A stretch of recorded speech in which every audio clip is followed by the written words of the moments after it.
Welcome to Mr. Moetti's comprehensive course on the accounting cycle, designed especially for grade 10 students who are venturing into the world of accounting for the first time. The accounting cycle begins with a transaction, which is essentially an event that occurs between two or more parties involving trade. In accounting, we categorize transactions into two main types: cash transactions and credit transactions. In a cash transaction, the exchange happens immediately, with one party receiving a product or service in return for cash.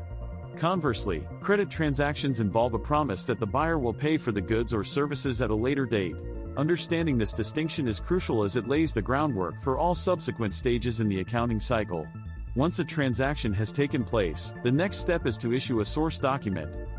This document serves as evidence of the transaction, detailing the specifics of what was exchanged, whether on credit or for cash. For cash transactions, the source documents include an array of forms. If cash is paid, we might use EFT payments, which are electronic funds transfers, bank statements documenting any unknown charges, or petty cash vouchers that track smaller cash outflows. Petty cash signifies little money used for minor expenses, and these vouchers are essential for maintaining accurate records. When cash is received, source documents may include a cash register roll or tape, receipts given to customers, deposit slips that confirm amounts deposited into the bank, and bank statements showing money flow. Moving into credit transactions, we generate source documents as well. The original invoice is issued for credit purchases, while a duplicate invoice is provided to customers for credit sales. Additionally, in the event of any returns, we utilize credit notes and debit notes.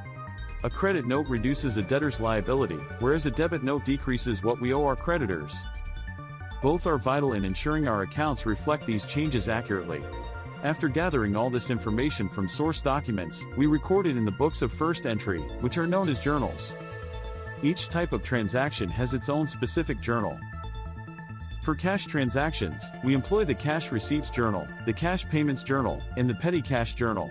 The cash receipts journal records all incoming cash transactions, while the cash payments journal captures all outgoing cash transactions.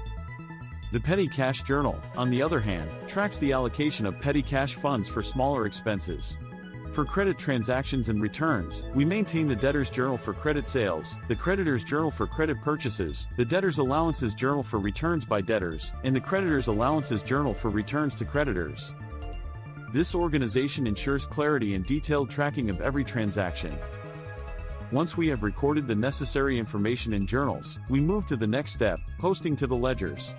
The general ledger serves as the main repository for all accounts found in our financial statements. It incorporates the double entry system, where every account is divided into a debit and credit side. This systematic approach allows the business to have a comprehensive view of its assets, liabilities, equity, income, and expenses. Accompanying the general ledger are subsidiary ledgers like the debtor's ledger, which breaks down individual accounts for each debtor, allowing for detailed tracking of what is owed to the business. Similarly, the creditor's ledger performs a parallel function for our suppliers. At the end of the month, an internal reconciliation is conducted to ensure that the total balances in the debtor's ledger align with the debtor's control account in the general ledger. External reconciliation for creditors involves comparing our internal records against the external statements provided by suppliers.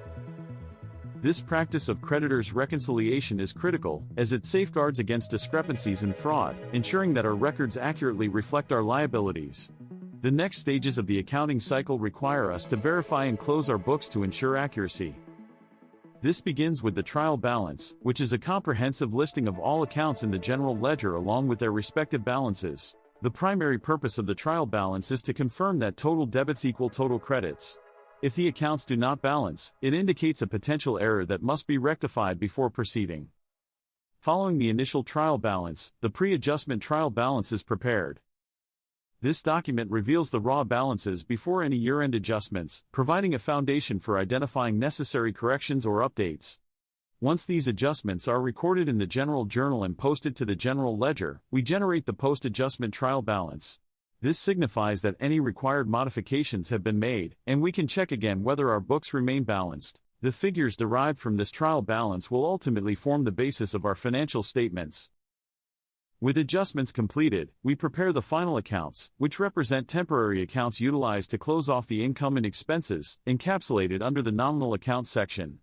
We create a trading account to record sales and the cost of sales, which helps us determine our gross profit.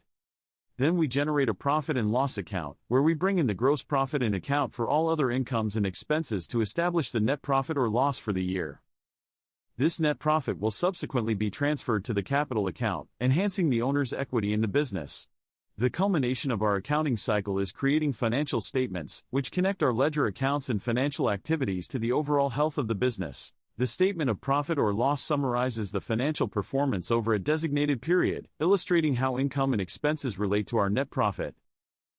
The statement of financial position, on the other hand, provides a snapshot of the business's worth at a specific point in time, showcasing the relationship between assets, liabilities, and owner's equity. Finally, we reach the last step of our accounting cycle, the post-closing trial balance. After the financial statements are prepared and nominal accounts are closed, this trial balance exclusively lists balance sheet accounts, ensuring that everything is in perfect alignment. Upon completion, we are fully equipped to commence the next financial year with a clean slate.